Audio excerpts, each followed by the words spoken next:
Hello dear viewers, my name is Nino and you're watching Nino's product reviews, and today we're going to take a look at the Foscam FI9901EP.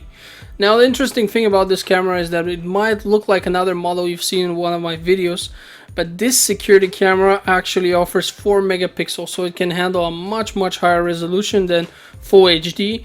We're going to take a look at that. It's obviously something very interesting, but other than that, it's a pretty standard security camera. It is a bit more expensive than the other ones, but again, higher resolution definitely does help in order to recognize perpetrators and other such situations, especially during daytime.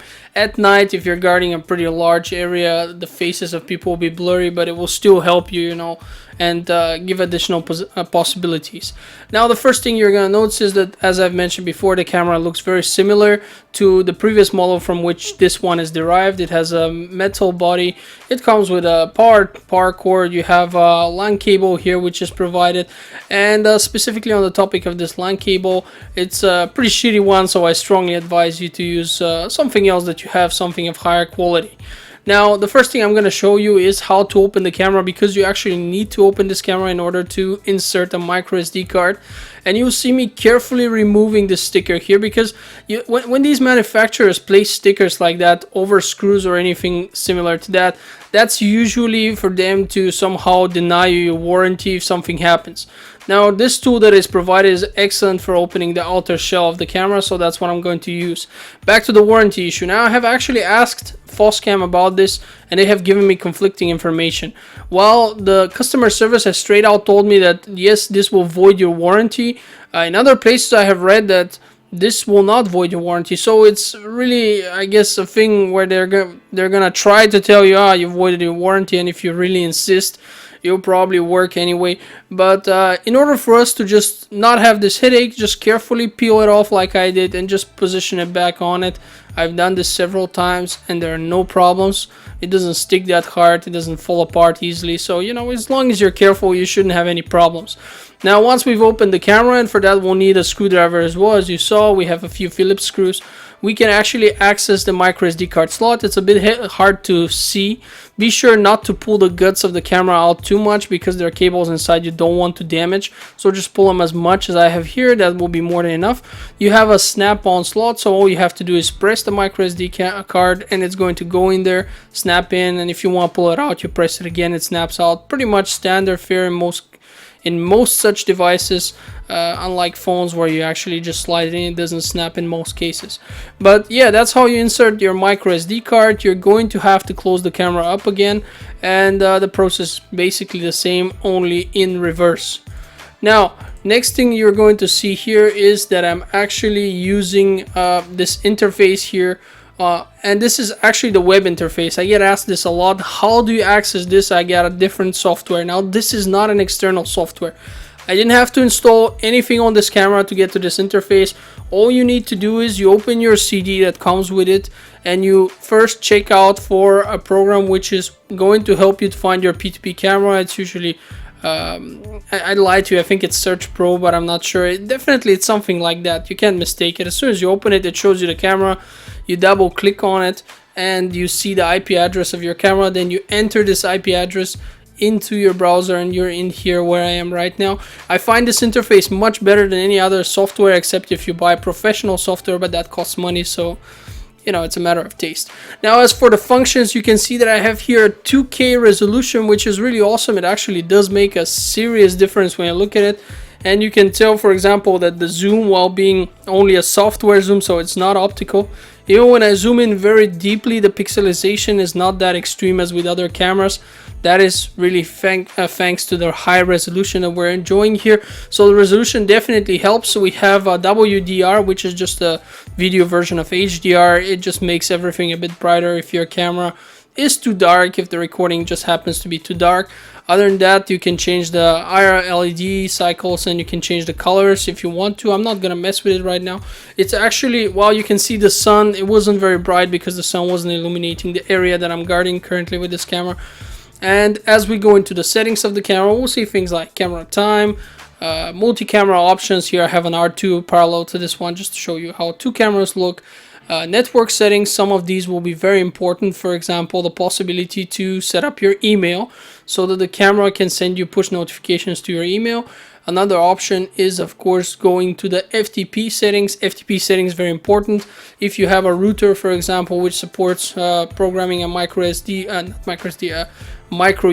stick as an FTP server, which is the case with me, for example, you can use that, and that way your camera is going to save straight out on it without you having to have your PC on all the time.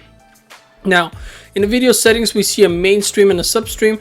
The reason why you would want a substream with a lesser frame rate and less of a resolution is simply because if you're using a phone on mobile internet, this might work better for you. Now, the privacy zone is the option for you to actually cover part of what the camera can see permanently. Why would you want to do this? Well, for example, you have a neighbor there and you do not want to film him. You don't want to film him walking around. He might be angry at you for that. He might complain. So make it easy. Make a black blob like that over there, and the neighbor is no longer visible. You still guarding your own property and you're still on the safe side. He can't sue you and say that you're spying on him. Now, when we go to the snapshot settings, we're going to notice that we have several options like the quality and where to save the pictures. One of the options, for example, being save them on the microSD card. We can set up a timing, which would basically say on that date at that time, take several pictures every time. We have the IR LED schedule. You can set the schedule or leave it automatic like I have done. This can help you in some cases, but I usually leave it on auto and have no problems with it.